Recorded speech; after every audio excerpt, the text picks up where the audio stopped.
APJ Abdul Kalam அவர்களுடைய உடலை பெறுவதற்காக அங்கு எந்த மாதிரியான ஏற்பாடுகள் செய்யப்பட்டிருக்கின்றன?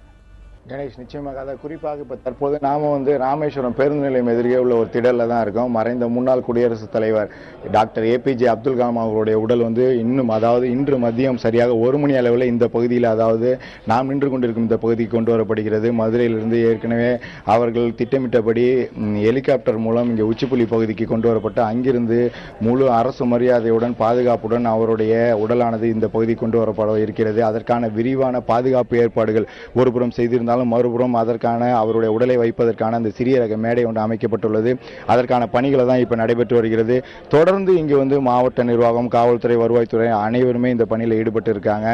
அதற்கான கிட்டத்தட்ட ஒரு 12 மணி நேரத்துக்கு முன்னதாக இந்த பணிகள் துவக்கப்பட்டது.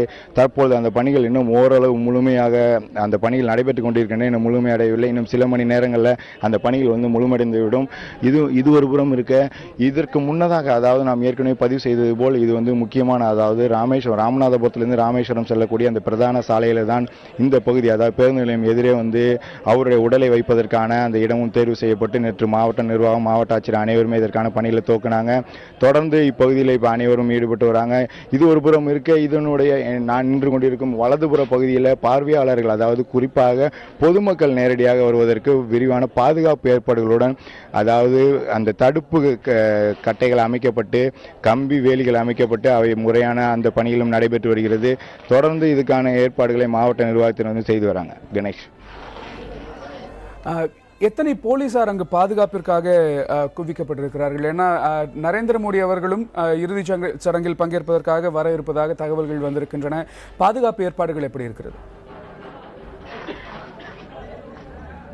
கணேஷ், குறிப்பாக இந்த பாதுகாப்பு ஏற்பாடுகளை பொறுத்தளவு நேற்றே மாவட்ட நிர்வாகத்தினரும் சரி, வருவாய்த்துறையினரும் காவல்துறையும் இணைந்துதான் செயல்படுகிறார்கள். 5000க்கும் மேற்பட்ட போலீசார் பாதுகாப்பில் ஈடுபட்டிருக்காங்க. 24 மணி நேரத்துக்கு முன்னதாகவே துப்பாக்கி ஏந்திய போலீசாரும் பாதுகாப்பு பணியில் இந்த பகுதியில் அவர்கள் நேற்றிலிருந்தே பாதுகாப்பு பணியில் ஈடுபட்டிருக்காங்க. அந்த காட்சிகளை நாம் நேரடியாக ஏற்கனவே பதிவு செய்திருந்தோம். தொடர்ந்து இந்த காட்சிகளை பார்த்துக் கொண்டே பேசலாம். கணேஷ், முக்கியமாக நீங்கள் கேட்டது போல இந்த 5000 போலீசார் பாதுகாப்பு பணியில் மட்டுமில்லாமல் இவர்கள் வருவாய்த்துறை, இது மட்டும் இல்லாமல் தேசிய பாதுகாப்பு படையினரும் இந்த பாதுகாப்பு பணியில் ஈடுபட இருக்காங்க. அவர்களும் இன்னும் சிறிது நேரத்தில் விடுவார்கள். நம்மளுடைய இந்திய நாட்டின் பிரதமர் நரேந்திர மோடி மட்டுமில்லாமல் முக்கிய தலைவர்களும் வர இருக்கிறார்கள். 5 மாநில முதல்வர்கள் வர இருக்கிறார்கள். அது மட்டும் இல்லாமல் காங்கிரஸ் துணைத் தலைவர் ராகுல் காந்தி அவர்கள் இன்று மாலை மதுரைக்கு வருவதாகவும், அவர் அங்கே தங்கியிருந்து நாளை காலை அவர் கர்நாடக முதல்வருடன் இந்த பகுதிக்கு டாக்டர் ஏபிஜே அப்துல் கலாம் அவருடைய உடலுக்கு அஞ்சலி செலுத்த இருப்பதாகவும் தகவல்கள் தற்போது கிடைத்துள்ளது. தொடர்ந்து விரிவான பாதுகாப்பு ஏற்பாடுகள் செய்யப்பட்டுள்ளன. ராமேஸ்வரம் பகுதியில் அனைவருமே அவர்கள் இறங்கக்கூடிய இந்த முக்கிய தலைவர்கள் இறங்கக்கூடிய அந்த உச்சிப்புலி பகுதியில் இருந்து இந்த அவருடைய உடல் வைக்கப்படக்கூடிய இந்த பகுதி முழுவதும் போலீஸ் பாதுகாப்பு ஏற்கனவே பலப்படுத்தப்பட்டுள்ளது. தொடர்ந்து அதற்கான பணியில் ஈடுபட்டிருக்காங்க.